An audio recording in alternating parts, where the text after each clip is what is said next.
Tablet అయితే వాడతామంట, medicine 2 రోజులు కానీ వాడతామని ఇది వాడడం ఏది? ఆయన విశ్వాసం అంట. Faith never fail. విశ్వాసం ఎప్పుడు ఓడిపోదా, అది వాడము. దాన్ని ఫైట్ చేయము. వాక్యముతో సర్వాంగ కవచం. ఎందుకు? అపవాది కూడా సార్ రోగాలు చేసినాడు. ఏం చెప్పాలంట? ఆయన పొందిన దెబ్బల ద్వారా నాకు స్వస్థత కలిగేను నిశ్చయముగా.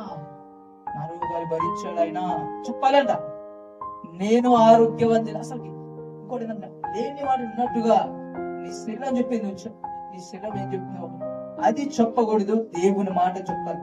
షుగర్ ఉండొచ్చు, బీపీ ఉండొచ్చు, థైరాయిడ్ ఉండొచ్చు, ఫైల్స్, కిడ్నీ ప్రాబ్లమ్స్ ఏమైనా ఉండొచ్చు. కానీ మన మన రిపోర్ట్స్ బట్టి కాదు, మన శరీరాన్ని బట్టి కాదు, ఆయన మాట ద్వారా, ఆయన పొందిన దెబ్బ ద్వారా నాకు స్వస్థత కలిగింది, నేను ఆరోగ్యవంతుని. ఇది ఫైనల్ అంట. ఇది మనదంట, ఇది మన స్వాస్థ్యము. ఆమేన్. ఇది ఆయన మాట ఇచ్చాడు, నేను ఆరోగ్యవంతుని.